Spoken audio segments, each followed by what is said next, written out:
नमस्कार विद्यार्थी मित्रांनो, मी प्रवीण मगदूम आपल्या सर्वांचं स्वागत करतो.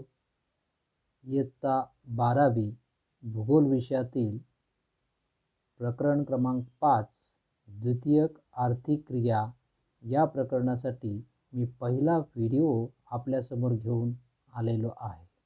तर सुरुवातीला आपण प्रकरणाचं सुरुवातीला जे काही छायाचित्र दिलेलं आहे ते चित्र आपण पहिल्यांदा बघूया आणि मग आपण या प्रकरणामध्ये काय काय दिलं आहे ते आपण पुढं सविस्तर जे आहे ते आपण विचारात घेऊया. द्वितीयक आर्थिक क्रिया. आता या प्रकरणामध्ये आपण पहिल्याच पानावरती इथं काय दिलेलं आहे, आपल्याला एक छायाचित्र दिलेलं आहे. चित्र आपण बघूया. आकृती क्रमांक 5.1 मधील चित्र कशाची आहेत ते ओळखा. ही चित्रे कोणकोणत्या व्यवसायाशी निगडीत असावीत ते लक्षात घेऊन तक्ता क्रमांक 5.1 पूर्ण करायला आपल्याला सांगितलेला आहे.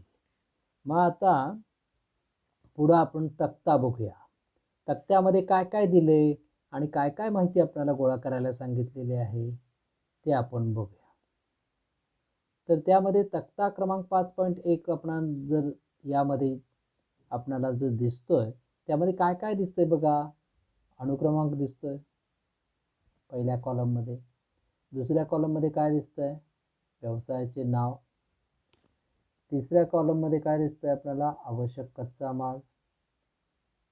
चौथ्या कॉलममध्ये आपल्याला काय लिहायचं आहे, तयार उत्पादने. पाचव्या कॉलममध्ये कच्च्या मालाची वैशिष्ट्ये लिहायचे. मग ते कशाच्या संदर्भात, वजन असेल कच्च्या मालाचं, कच्च्या मालाचा टिकाऊपणा असेल आणि संपादन म्हणजे हा कच्चा माल कुठून मिळतो त्याचा उल्लेख आपल्याला यामध्ये करायचा आहे. आणि कच्च्या मालाची खरेदी किंमत असेल. आणि शेवटच्या कॉलममध्ये काय करायचं आहे, उत्पादनाची वैशिष्ट्ये म्हणजे तयार होणाऱ्या पक्का माल जो आहे त्या पक्क्या मालाची वैशिष्ट्ये कशाच्या संदर्भात विचारात घ्यायची. तर वजन असेल, तयार होणाऱ्या पक्क्या मालाचं वजन, पक्क्या मालाचा टिकाऊपणा, कोणती उत्पादने घेतली जातात आणि त्या तयार होणाऱ्या पक्क्या मालाचं विक्री मूल्य काय आहे अशी माहिती आपल्याला यामध्ये विचारात घ्यायची आहे. मग आता आपण सुरुवात करूया. ही माहिती आपण काय काय भरायचं आहे यामध्ये एक एक चित्र घेऊया आणि मग आपण ती माहिती यामध्ये भरायची आपल्याला. आपण पहिलं चित्र बघूया. यामध्ये काय दिसतंय, तर चित्रामध्ये आपल्याला बरण्या दिसतात. त्या बरण्यामध्ये आतमध्ये काहीतरी काप दिसतोय, वेगवेगळे फोडी दिसतात आणि मग या बरण्यामध्ये जो काही तयार होणारा पक्का माल जो आहे तो पक्का माल यामध्ये भरलेला दिसतोय. मग आता हा कोणत्या प्रकारचा व्यवसाय असणार आहे, तर अनुक्रमणिकेमध्ये आपण पहिल्यांदा अनुक्रमांक टाकूया. व्यवसायाचं नाव काय असेल, तर हा व्यवसाय कुठल्या प्रकारचा असणार आहे, तर अन्न प्रक्रिया उद्योग असणार आहे. मग हा व्यवसाय जो आहे तो अन्न प्रक्रिया उद्योग म्हणून त्याचं नाव आपण या ठिकाणी लिहूया. आवश्यक कच्चा माल काय असणार आहे याला, तर याला या व्यवसायासाठी लागणारा कच्चा माल जो आहे कैरी, लिंबू, आवळा, मिरची, विविध फळे असतील, टोमॅटो असेल इत्यादी.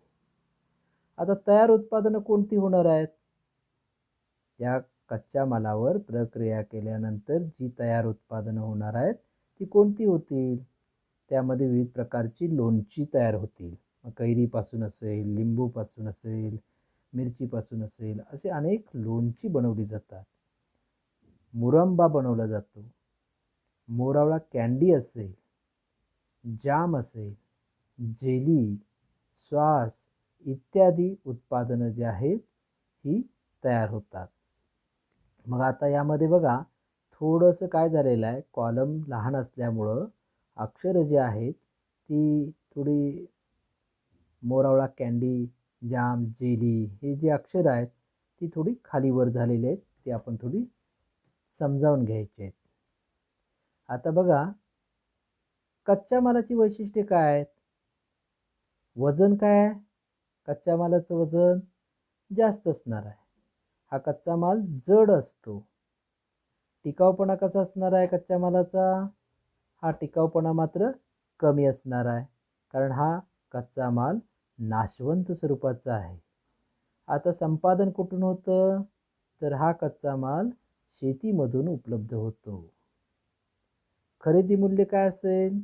तर या कच्च्या मालाचं ज्या प्राथमिक व्यवसायातून जो निर्माण होणारा जो कच्चा माल आहे, त्या कच्च्या मालाची किंमत जी आहे ती नेहमीच कमी असलेली आढळते, म्हणजे खरेदी मूल्य कमी असते.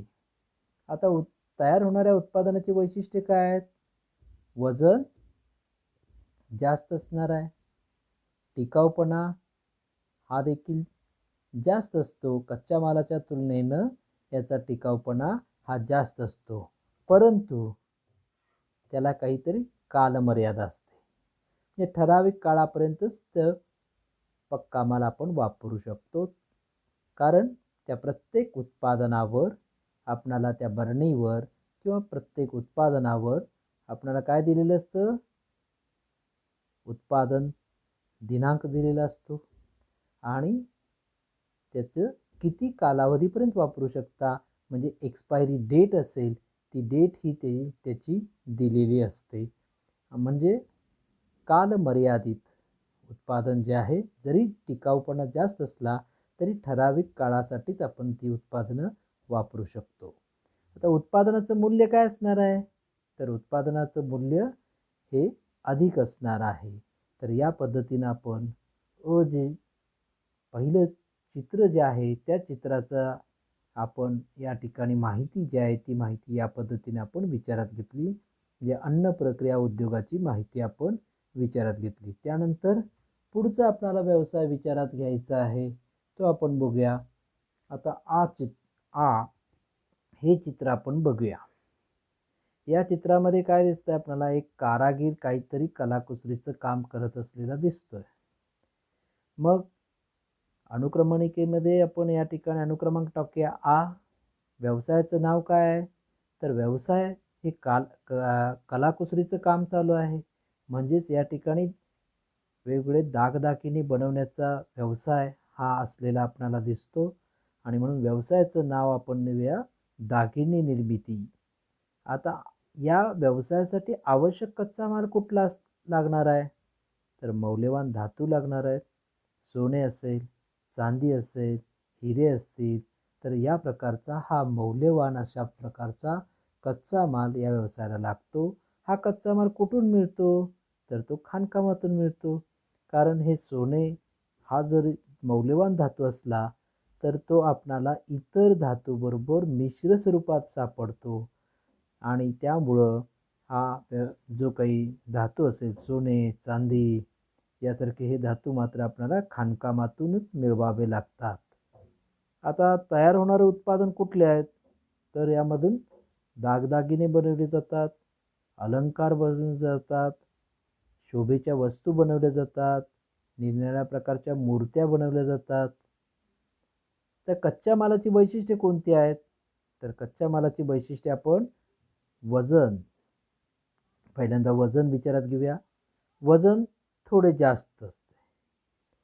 टिकाऊपणा संदर्भात विचार केला तर हा सोने, चांदी, हिरे याचा टिकाऊपणा मात्र दीर्घकाळ असतो, कारण पूर्वापार वापरत असलेले आपले जे काही दागदागिने, घरातील दागदागिने असतात ते साधारणतः आपण जर बघितलं तर आईकडून मुलीला असेल किंवा सासूकडून सुनेला असेल, अशा पद्धतीनं ते दागदागिने आपण पुन्हा पुन्हा वापरत असलेला आढळतो, म्हणजेच त्याचा टिकाऊपणा हा दीर्घकाळ असलेला आढळतो. आता एक संपादन कुठून मिळतं? तर हे खाणकाम व्यवसायातून हे सोने, चांदी, हिरे ही जी काही खाणकाम व्यवसायातूनच उपलब्ध होतात. तर खरेदी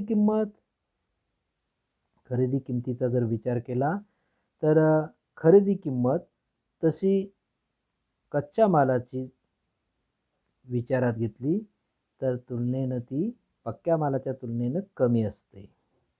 आणि उत्पादनाची वैशिष्ट्ये आपण पुढचा विचारात घेऊया. तयार होणाऱ्या पक्क्या मालाची वैशिष्ट्ये काय आहेत?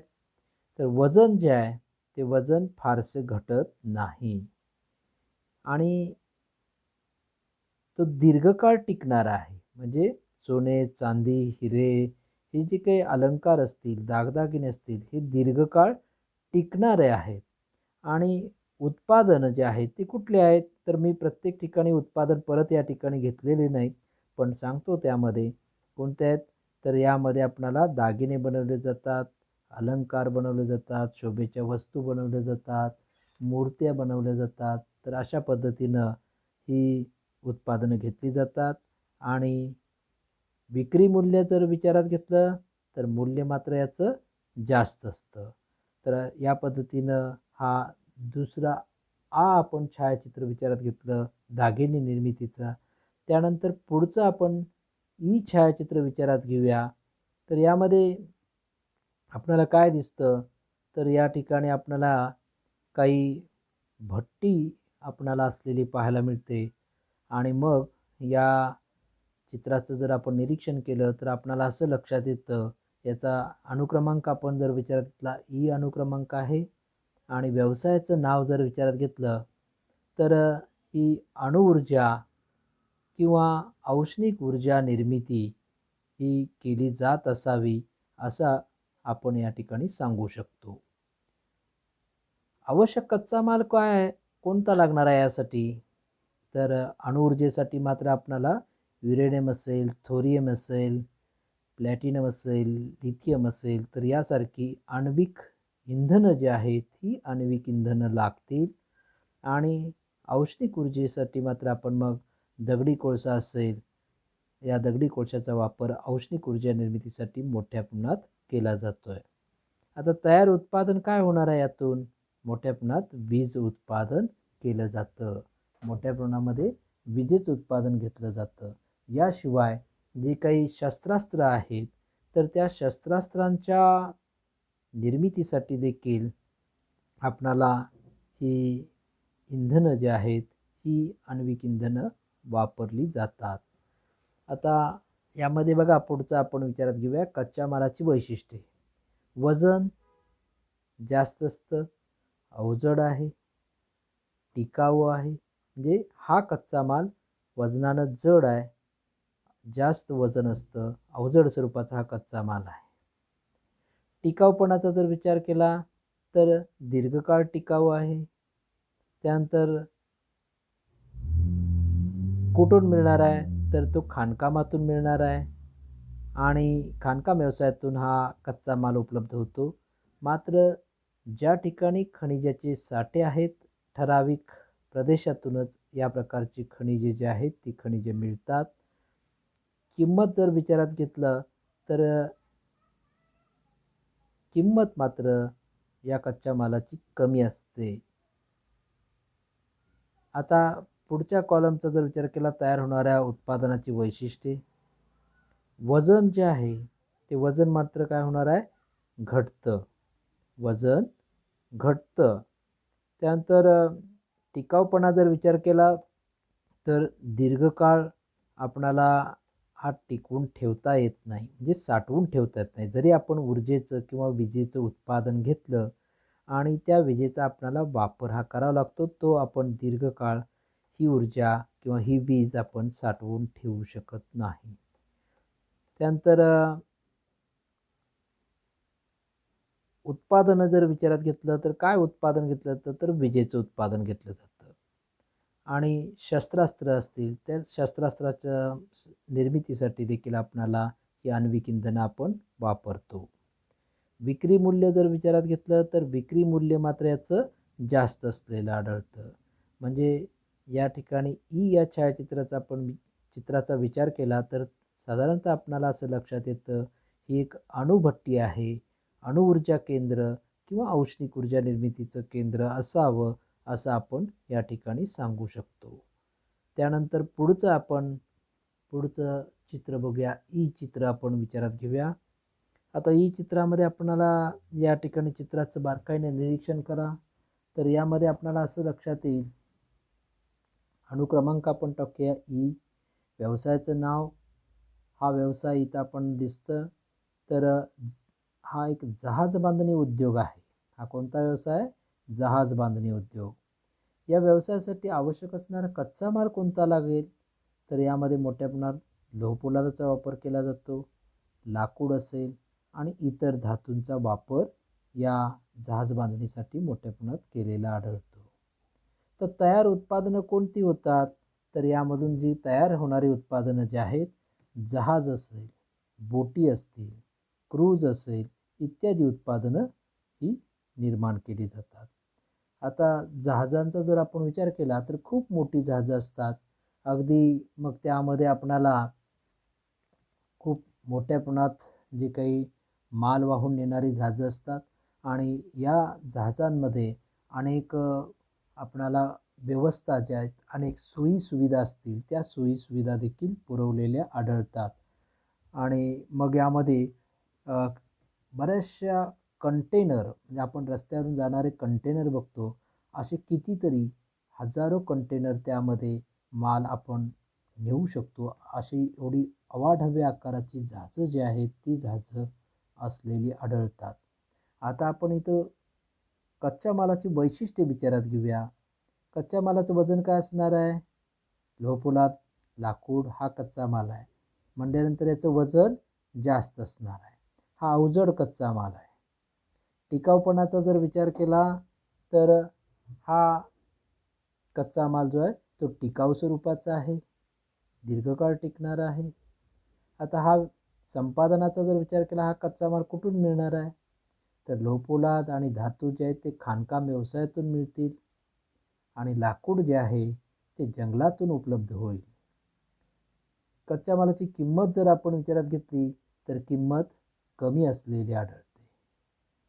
आता उत्पादनाची वैशिष्ट्ये, तयार होणाऱ्या पक्क्या मालाची वैशिष्ट्ये किंवा उत्पादनाची वैशिष्ट्ये आपण विचारात घेऊया. वजन जे आहे जहाजांचं किंवा बोटी असतील, क्रूज असतील याचं वजन हे जास्त असतं. टिकाऊपणा जर विचारात घेतला तर ही जहाजं दीर्घकाळ टिकणारे असतात. जहाजं असतील, बोटी असतील किंवा क्रूज दीर्घकाळ टिकणारे आहेत. परंतु काही कालावधी गेल्यानंतर या जहाजं जे आहेत पुन्हा त्यांची जी काही देखभाल असेल, दुरुस्ती असेल ती करावी लागते आणि मग कित्येक वर्षानंतर ती जहाजं मात्र आपणाला त्याची उपयुक्तता कमी झाल्यानंतर मात्र ते आपणाला बंद ठेवावी लागतात. तर या पद्धतीनं म्हणजे टिकाऊपणा जहाजांचा किंवा बोटी, क्रूज यांचा टिकाऊपणा मात्र दीर्घकाळ असलेला आढळतो. उत्पादनं कुठली घेतली जातात? तर यामध्ये जहाज, बोटी, क्रूज अशी काही उत्पादनं घेतली जातात. उत्पादनाचं मूल्य जर आपण विचारात घेतलं, उत्पादनाचं मूल्य हे जास्त असलेलं आढळतं. या पद्धतीनं जहाज बांधणी हा उद्योग आपण इथं विचारात घेतला. त्यानंतर पुढचं आपण चित्र बघूया, हे चित्र बघूया. यामध्ये आपल्याला काय दिसतं? तर अनुक्रमांक टाकूया आपण. व्यवसाय कुठला असेल? 2 माणसं दिसतात या ठिकाणी, लोखंडी सळ्या जोडायला लागलेले दिसतात आणि मग या ठिकाणी कोणत्या तरी बांधकामाचं काम चाललेलं असावं असं आपणाला वाटतं. मग ते पूल बांधणीचं काम असेल, रस्ते बांधणीचं काम असेल किंवा इमारत बांधणीचं काम असेल. म्हणजे हा व्यवसाय कुठला आहे? तर बांधकाम व्यवसाय. व्यवसायाचं नाव आपण देऊया तर हा एक बांधकाम व्यवसाय असलेला आढळतो. तर बांधकाम व्यवसायासाठी आवश्यक कच्चा माल कुठला लागणार आहे? तर यामध्ये लोहपोलाद लागणार आहे, मिश्र धातू आणि त्याचबरोबर सिमेंट, दगड, खडी, वाळू, रेती यासारखी गौण खनिजे लागतात. तर तयार उत्पादनं कोणती आहेत? इमारत असेल, घरे असतील, रस्ते, पूल, धरणे, कालवे इत्यादी असेल तर ही तयार उत्पादनं म्हणून आपण सांगू शकतो. आता कच्च्या मालाची वैशिष्ट्ये कोणती आहेत? कच्चा माल वजनानं काय असणार आहे? जड असणार आहे. म्हणजे वजन याचं निश्चितच जास्त असणार आहे. टिकाऊपणाचा जर विचार केला तर हा कच्चा माल टिकाऊ स्वरूपाचा आहे, दीर्घकाळ टिकणारा कच्चा माल आहे. कुठून मिळतो? संपादन जर विचारात घेतलं तर हा कच्चा माल खाणकामातून मिळतो आपणाला. खाणकाम व्यवसायातून हा कच्चा माल मिळतो. आणि मग खरेदी किंमत जर आपण विचारात घेतली तर या कच्च्या मालाची खरेदी किंमत काय असणार आहे? कमी असणार आहे. आता उत्पादनाची वैशिष्ट्ये म्हणजे तयार होणाऱ्या उत्पादनाची वैशिष्ट्ये जर आपण विचारात घेतली, वजन हे याचे वजन हे जास्त असलेलं आढळतं. म्हणजे तयार होणारे उत्पादन इमारत, घरे, रस्ते, पूल, धरणे असतील तर यांचं वजन जे आहे ते निश्चितच जास्त असणार आहे. त्यानंतर टिकाऊपणा जर विचारात घेतलं, दीर्घकाळ टिकणारे आहेत. उत्पादनं जी आहेत ती कोणती आहेत? तर इमारत, घरे, रस्ते, पूल, धरणे, कालवे अशी ही उत्पादनं घेतली जातात. आणि विक्री मूल्य, उत्पादन म्हणजे हे काही याचं आपण विक्री मूल्य म्हणू शकत नाही, परंतु याच्या निर्मितीसाठी येणारा जो खर्च जो आहे तो खर्च मात्र प्रचंड असलेला आढळतो. म्हणजे विक्री मूल्य आपण न म्हणता या उत्पादनासाठी येणारा जो खर्च जो आहे तो खर्च मात्र हा जास्त असलेला आढळतो. या पद्धतीनं आपण हा बांधकाम व्यवसाय असेल या व्यवसायाचा आपण या ठिकाणी विचार केला. त्यानंतर पुढचं चित्र आपण बघूया. हे पुढचं चित्र बघूया. आता या चित्रामध्ये आपणाला काही वस्त्र दिसतात, कापड दिसतं. मग ह्याला अनुक्रमांक आपण टाकूया. पहिला व्यवसायाचं नाव काय आहे? तर हे एक लोकरी वस्त्र असणार आपणाला पाहायला मिळतं या चित्रामध्ये. म्हणजेच हा लोकरी वस्त्रोद्योग असणार आहे. कुठला? लोकरी वस्त्रोद्योग म्हणूया आपण याला. तर हा कुटीरोद्योगाच्या स्वरूपात पण चालतो आणि लोकरी वस्त्रोद्योगाच्या स्वरूपात देखील हा व्यवसाय केला जातो. आता या उद्योगासाठी आवश्यक कच्चा माल कुठला आहे? तर यासाठी लोकर लागणार आहे. या उद्योगाला काय लागेल? लोकर लागणार आहे.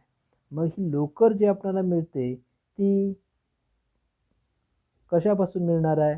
तर ती पशुपालन या व्यवसायातून, जे काही मेषपालन असेल, मोठ्या प्रमाणात जो मेंढ्या ज्या पाळल्या जातात त्या मेंढ्यापासून ही लोकर जी आहे ती लोकर मिळवली जाते. म्हणजे कच्चा माल लोकर आहे.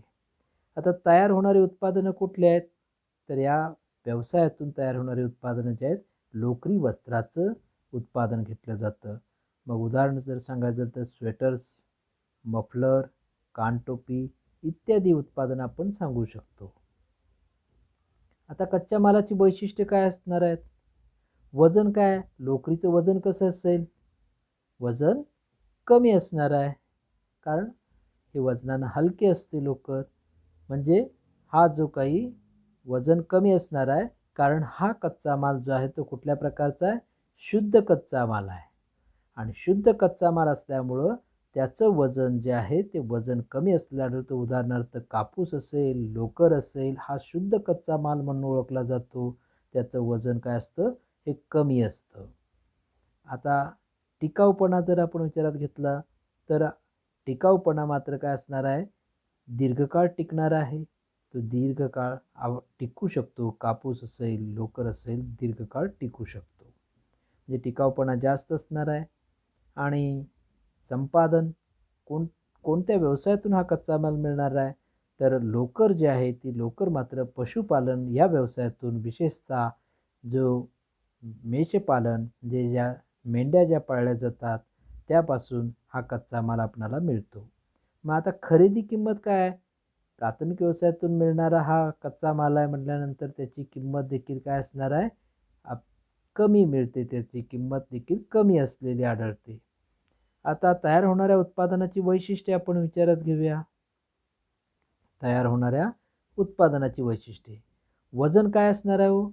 तर याचं वजन, तयार होणाऱ्या उत्पादनाचं वजन देखील कमीच असणार आहे. म्हणजे जेवढा कच्चा माल असणार आहे जेवढ्या वजनाचा कच्चा माल असेल तेवढ्याच वजनाचा तयार होणारा हा पक्का माल होणार आहे. म्हणजे याचंही वजन कमी असणार आहे. टिकाऊपणा जर विचारात घेतला तर लोकरी कापड जे आहे, स्वेटर असेल, मफलर असेल, हे दीर्घकाळ टिकणार आहे. म्हणजेच दीर्घकाळ टिकाऊ स्वरूपाची ही उत्पादनं असलेली आढळतात. आता कोणती उत्पादनं घेतली जातात? तर उबदार लोकरी कपडे. मग यामध्ये स्वेटर्स, मफलर, कानटोपी अशी उत्पादने या व्यवसायातून घेतली जातात. तर विक्री मूल्य काय असेल, तर या कपड्याचं म्हणजेच लोकरी कपड्यांचं मूल्य जे आहे ते जास्त असलेलं आढळतं. किंमत जी आहे ती त्याची जास्त असलेली आढळते. अशा पद्धतीनं हा लोकरी वस्त्रोद्योग हा व्यवसाय आपण विचारात घेतला. आता पुढचा एक व्यवसाय आपण विचारात घेऊया. या चित्राचा आपण विचार करूया. अनुक्रमांक टाकूया ए आणि मग या चित्राचं निरीक्षण केल्यानंतर आपल्याला लक्षात येतं की हे चित्र जे आहे, एखादं कोण म्हणेल याला की हे लेथ मशीन आहे किंवा एखादं छोटा उद्योग आहे म्हणेल. तर हे चित्र जे आहे, खाली आपल्याला एक छोटासा डबा दिसतो आणि मग त्याच्यावरती एक नरसाळं दिसलेलं आपल्याला पाहायला मिळतं. म्हणजे हा एक व्यवसाय जो आहे, कुठलं तरी एक द्रवपदार्थ निर्मितीचा व्यवसाय आपल्याला असावा असं आपल्याला वाटतं. म्हणजेच आपण जे काही खाद्यतेल निर्मिती उद्योग याला नाव देऊया. या व्यवसायाचं नाव काय असावं, तर खाद्यतेल निर्मितीचा हा एक व्यवसाय असावा किंवा तेलगिरण्या म्हणूया आपण याला. खाद्यतेल निर्मिती उद्योग किंवा तेलगिरण्या हा असं या व्यवसायाचं नाव आपल्याला देता येईल. आता या व्यवसायासाठी आवश्यक कच्चा माल काय लागेल बरे, तर यामध्ये आवश्यक असा जो कच्चा माल लागणार आहे आपल्याला, तेलबिया लागणार आहेत. तेलबिया कोणत्या, तर त्यामध्ये भुईमूग असेल, करडई असेल, सूर्यफूल असेल, सोयाबीन, मोहरी अशी काही तेलबिया ज्या आहेत, या तेलबियांची तुम्ही या ठिकाणी स्वतंत्र यादी पण करू शकता आणि अशा ज्या निरनिराळ्या तेलबियांचा वापर करून ही खाद्यतेलं जी आहेत ही तयार केली जातात. मग आता तयार उत्पादनं कोणती आहेत ही आपण विचारात घेऊया. मग हे सगळी उत्पादनं जी आहेत ती कुठून मिळणार आहेत पहिल्यांदा बघा. आवश्यक असणारा कच्चा माल आपण बघितला, ही कुठून मिळणार आहेत, तर शेती व्यवसायातून मिळणार आहेत. मग त्यातून जी तयार होणारी उत्पादनं कोणती तयार होणार आहेत, निरनिराळ्या प्रकारची खाद्यतेलं बनवली जातात आणि त्याचबरोबरनं इतर काही पशुखाद्य देखील बनवलं जातं. म्हणजे खाद्यतेल हे बनवलं जातं आणि त्यातून जो काही पशुखाद्य पण तयार होतं. म्हणजे जी पेंड जी राहते बाजूला, ती पेंड म्हणजे पशुखाद्य म्हणून त्याचा आपण वापर करतो. तर तयार उत्पादनामध्ये खाद्यतेल व इतर पशुखाद्य उत्पादनं ही निर्माण केली जातात. त्या कच्च्या मालाची वैशिष्ट्ये काय आहेत, वजन बघा. वजन, कच्च्या मालाचं वजन हे जास्त असतं. टिकाऊपणाचा जर विचार केला तर टिकाऊपणा मात्र काय असणार आहे, हा कमी असतो. कारण हा जो कच्चा माल जो आहे तो दीर्घकाळ आपण साठवून ठेवू शकत नाही, तो खराब होणार असतो आणि म्हणून याचा टिकाऊपणा मात्र कमी असलेला आढळतो. आता संपादन कुठून मिळतो हा कच्चा माल, तर हा कच्चा माल शेती व्यवसायातून उपलब्ध होतो. आणि खरेदी किंमत, या कच्च्या मालाची खरेदी किंमत काय असणार आहे, प्राथमिक व्यवसायातून शेती व्यवसायातून कच्चा माल मिळतो, ज्याची किंमत जी आहे ती खरेदी किंमत देखील कमी असते.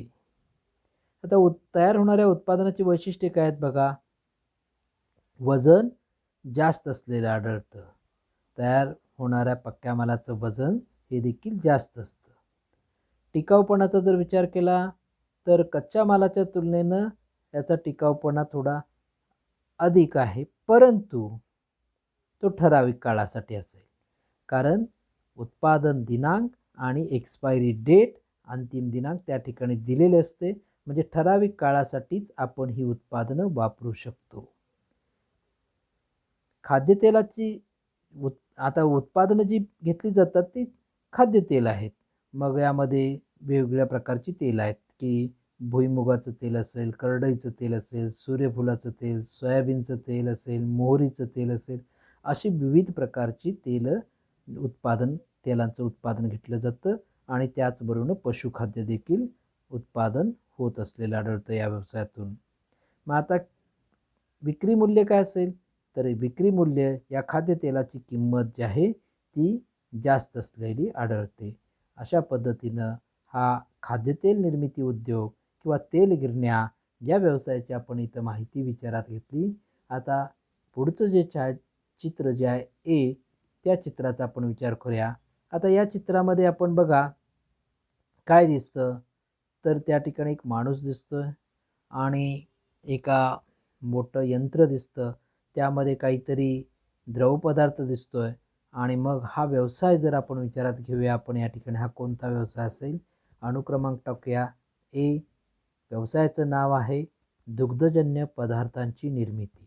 हा व्यवसाय कुठला असेल? तर दुग्धजन्य पदार्थांची निर्मिती या व्यवसायातून केली जात असेल. म्हणजे दुधावर प्रक्रिया करणारा हा एक उद्योग आहे. मग आवश्यक कच्चा माल काय लागणार आहे याला, या व्यवसायासाठी? तर दूध लागणार आहे. आणि तयार होणारी उत्पादनं कोणती आहेत? तर आता हा आवश्यक कच्चा माल आपण विचारात घेतला, दूध लागणारा. तो कोणत्या व्यवसायातून मिळणार आहे? तर पशुपालन ह्या व्यवसायातून दुधाचं उत्पादन होणार आहे. आणि मग तयार होणारं जे काही उत्पादनं जे आहेत ती कोणती आहेत? तर त्यामध्ये दूध असेल, दही, ताक, लोणी, खवा, तूप, पनीर, मिठाई इत्यादी उत्पादनं तयार होतात. मग ही सगळी जी उत्पादनं जी आहेत ही दुधापासून तयार केली जातात. दूध पावडर असेल ती देखील त्यामध्ये आपल्याला या तयार होणाऱ्या उत्पादनामध्ये त्याचा देखील उल्लेख करता येईल.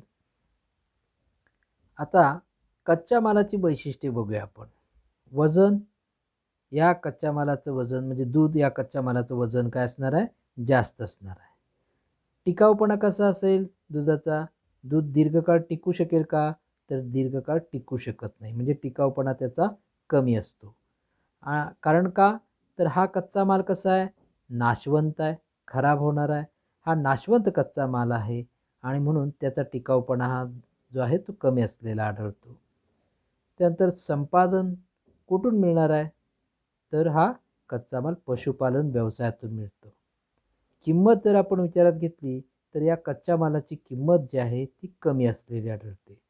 आता उत्पादनाची वैशिष्ट्ये जर आपण विचारात घेतली तर तयार होणाऱ्या उत्पादनाची वैशिष्ट्ये, वजन जे आहे ते वजन मात्र काय होतं? कमी होते. अल्प काळासाठी टिकाऊ आहे. तयार होणारा पक्का माल जो आहे तो अल्प काळासाठी टिकणारा आहे. म्हणजे खूप काही दीर्घकाळ आपण त्याचा वापर करू शकणार नाही.